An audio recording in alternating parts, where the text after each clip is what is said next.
In the heart of Victorian London, a single woman quietly moved £50,000 in stolen goods through Petticoat Lane, evading police for 25 years. She ran her empire in plain sight, turning fashion into subterfuge and her daughters into heirs. How did the so-called Queen of Petticoat Lane and women like her turn the receiving trade into organized crime the law couldn't touch?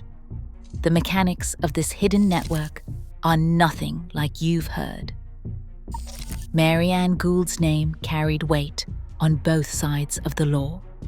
Born into the crowded alleys of East London, she began as a market girl, learning early that survival depended on sharp instincts and trust in family. By her mid-20s, Gould had built a receiving network that stretched from Spitalfields to the docks, a web of home-fronted shops, market stalls, and backroom deals. Over the next quarter-century, she quietly moved an estimated £50,000 in stolen property through Petticoat Lane. Gould's specialty was clothing, but her reach extended to watches, silver, and even the occasional jewel. Thieves knew that if they could get their goods to her, they would walk away with cash, no questions asked. She rarely handled stolen items herself. Instead, she relied on a circle of daughters, nieces, and trusted neighbors to collect, alter, and resell.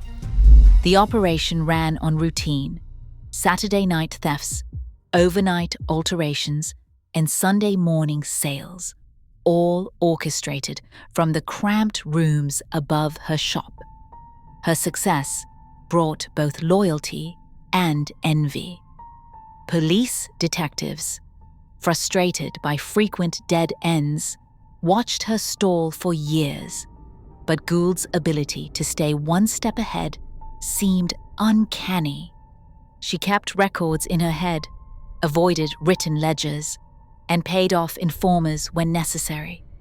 Even when rumors swirled about her true trade, the evidence never seemed to stick. That changed in 1862. After a failed handoff and the arrest of a courier, police finally gathered enough testimony to bring her to trial at the Old Bailey.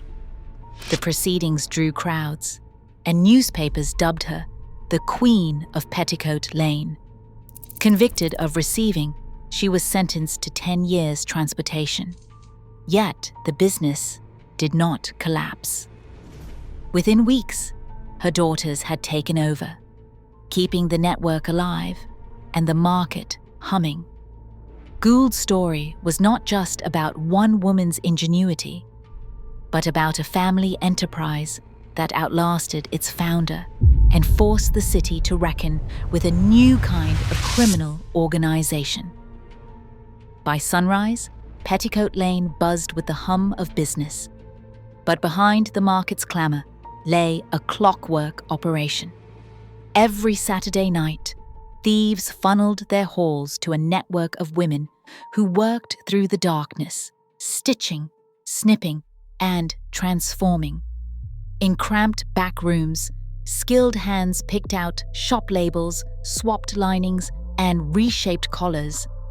A velvet dress stolen from a West End boutique could become a plain skirt by morning, its original owner unlikely to recognize it on the rack. Speed was everything.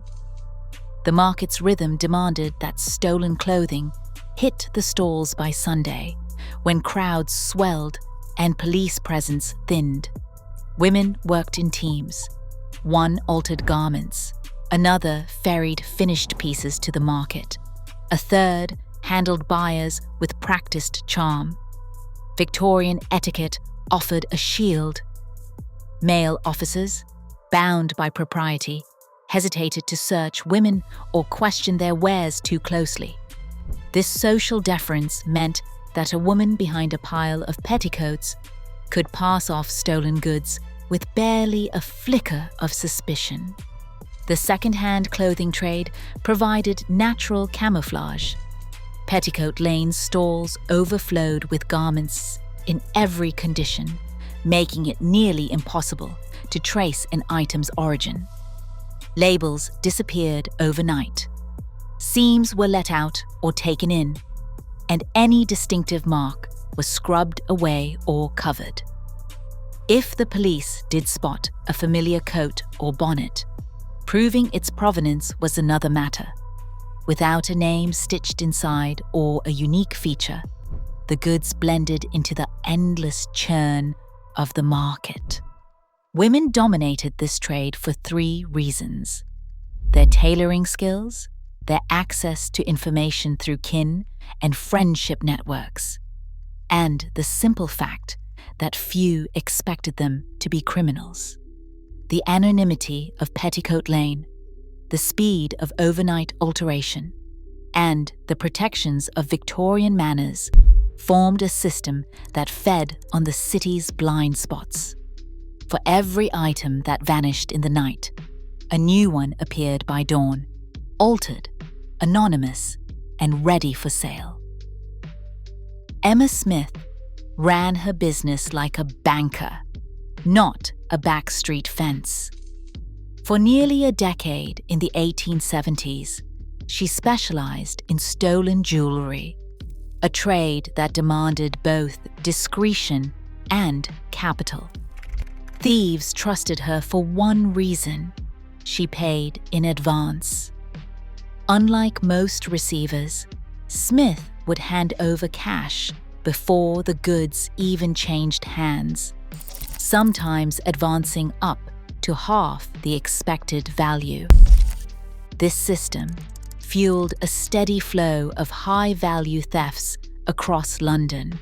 With ready money in their pockets, thieves could plan bigger jobs, knowing Smith would cover their risk. Her network reached into the city's goldsmith shops, where stolen rings and brooches vanished into melting pots by morning. Gold and gems, once traced to a burglary, became untraceable bars or loose stones ready for resale. Smith's ties to these craftsmen were as valuable as her cash reserves. A thief could walk in with a handful of hot jewelry and leave with a loan, the promise of a future haul acting as collateral. Repayment was not optional. If a thief failed to deliver, word spread quickly, and debts were collected through threats or, in some cases, violence. Smith kept no ledgers. Deals were struck in whispers, sometimes in the back rooms of second-hand shops, sometimes at kitchen tables in crowded lodging houses. The absence of paperwork protected her, but it also meant every transaction relied on personal trust and reputation. Over time, she became known as a criminal banker, funding operations and enforcing loyalty with both generosity and fear. In 1878, her luck ran out. Police, tipped off by a disgruntled debtor, traced a melted-down gold brooch back to one of her goldsmith contacts. The Old Bailey trial that followed revealed the scale of her operation. Years of advances, jewelry melted beyond recognition, and a web of thieves who owed her more than money. Smith was convicted and sentenced, but her credit system had already changed the economics of crime in Victorian London.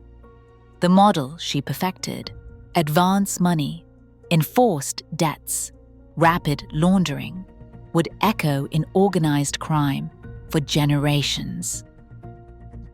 Layers of protection shielded the women at the top of Victorian theft rings.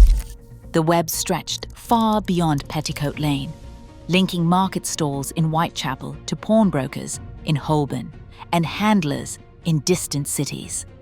At street level, Anonymous couriers passed parcels hand to hand, each step further obscuring the origin of stolen goods. The real bosses rarely risked direct contact, relying on trusted intermediaries, family, friends, or hardened associates who knew how to vanish into the crowd if trouble stirred. The Metropolitan Police Detective Branch, founded in 1842 and expanded through the 1860s and the 1870s, tried to break these networks with undercover officers and paid informers. Yet, the structure of the rings made infiltration nearly impossible. Detectives posing as buyers or thieves found themselves stone-walled by tight-knit kin groups and coded language. Informers, often recruited from among desperate or disgruntled criminals, proved unreliable, sometimes feeding false leads, sometimes tipping off their criminal contacts for a price. Bribery seeped through the system. Police records and court testimonies mention officers who looked the other way in exchange for regular payments, or who warned certain stalls of impending raids. In one notorious instance, an entire shipment of stolen silk vanished before a planned police sweep after word leaked from inside the detective branch. Efforts to prosecute high-level receivers stumbled over missing evidence and vanished witnesses. Even when a pawned item matched a reported theft, the chain of custody was so tangled that convictions rarely reached the top. Violence lurked beneath the surface. Debts owed to receivers were collected with threats, and sometimes with force. A thief who failed to deliver risked a beating, or worse, from enforcers loyal to the network. The result was a criminal economy that policed itself more ruthlessly than the law could manage. For the detective branch, every breakthrough revealed only another layer, another name, another address, another dead end. The system endured, adapting to every new tactic, always one step ahead of the law. Organized crime adapts to its era, but its roots remain familiar. Hidden economies thriving in plain sight, fueled by ingenuity and desperation. Today, money laundering networks echo these same patterns.